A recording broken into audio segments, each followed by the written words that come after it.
Hello, my name is Carrie Brown and I am with the Central Mississippi Regional Library System. Today I'm going to be reading to you chapters 3 and 4 of Magic Treehouse, Pirates Past Noon, written by Mary Pope Osbourne. Chapter 3, 3 Men in a Boat. "We've come to the time of pirates," Jack said. "Pirates?" squeaked Annie. "Like in Peter Pan?" Jack flipped to the picture that showed the parrot, the sea, and the ship. He read the caption under the picture. 300 years ago, pirates raided Spanish treasure ships in the Caribbean Sea. He grabbed his notebook and pencil from his pack. He wrote, "Pirates in the Caribbean." He turned to the next page. There was a picture of a pirate flag. He read, the skull and crossbones flag was called the Jolly Roger. "Let's go," said Annie. "Wait," said Jack. "I want to make a drawing of the flag." He propped the pirate book in the sand. He started drawing the Jolly Roger flag. "Don't copy the picture in the book," said Annie. "Look at the real thing." But Jack pushed his glasses into place and kept drawing.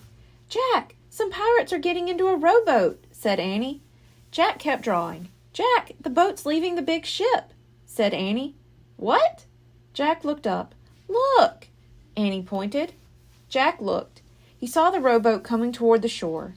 "Run!" said Annie. She started running toward the treehouse. Jack jumped up. His glasses fell off. "Hurry!" Annie called back to him.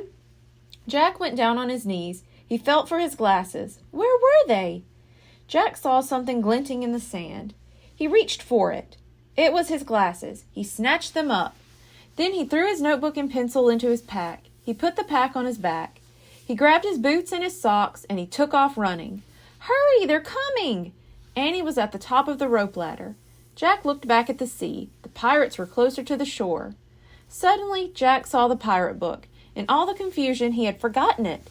It was still propped in the sand. "Oh, man, I forgot the book," he said. He dropped his socks and boots below the treehouse. "Come on, Jack," Annie shouted. "I'll be right back," Jack called. "I've got to get the book." "Jack, forget it." But Jack was already running toward the water. Jack grabbed the book. "Come back," Annie shouted. Jack shoved the book into his backpack. Suddenly, a giant wave carried the rowboat right onto the beach. "Run, Jack!" shouted Annie. 3 big pirates splashed onto the sand. They had knives in their teeth. They had pistols in their belts.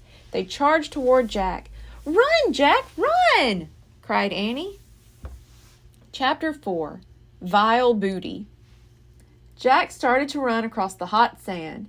He ran as fast as he could, but the pirates ran faster. Before Jack knew it, the biggest pirate had grabbed him. But Jack struggled.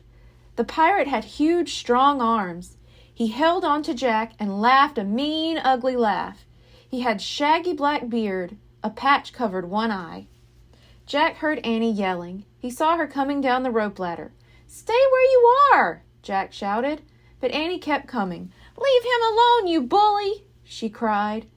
The other 2 pirates laughed meanly. They were dirty and ragged. Annie charged up to the biggest pirate. "Let him go," she said. She hit the pirate with her fist and kicked him. But the pirate just growled. Then he grabbed her too, and with his giant hands, he held Jack and Annie as if they were 2 kittens. "No one escapes Captain Bones," he roared. His breath was terrible. "Let go!" Annie shouted into his face. But Captain Bones just smiled. All his teeth were black. Annie fell silent. Captain Bones laughed loudly. Then he turned to the other 2. "Find out what's in their house, you dogs," he said. "Aye, aye, Captain," they answered, and they started up the ladder to the treehouse. "What do you spy, Pinky?" shouted Captain Bones. "Books, Captain," Pinky shouted down. "Ah, books," growled Captain Bones. He spit in the sand. "I want gold, you dogs." "Dogs are nicer than you," said Annie. "Shh," said Jack. "What are you about, Stinky?" Captain Bones roared. "Just books, Captain," shouted Stinky. "Ah, books," said Captain Bones. He spit on the sand again. "I hate books. Keep looking, dogs. Find me something good." Captain Bones grabbed Jack's backpack. "What's in here?" he said. "Nothing." Jack quickly opened the pack. Just paper, a pencil, a book. Another book! Roared Captain Bones. That's vile booty! A gleeful shriek pierced the air. Captain Bones froze. What's that? He shouted. Look, Captain, look! Pinky leaned out the treehouse window. He held the medallion. It glimmered in the sunlight. Oh, brother, thought Jack. Throw it down! Cried Captain Bones. It's not yours! Shouted Annie. Captain Bones dropped Jack and Annie. He caught the medallion as it fell. Gold, gold, gold! He cried. Captain Bones threw his head back and laughed horribly. He grabbed 2 of his pistols. He shot them into the air. Pinky and Stinky howled like wolves. Thank you. Be sure to tune in next week for chapters 5 and 6. Goodbye.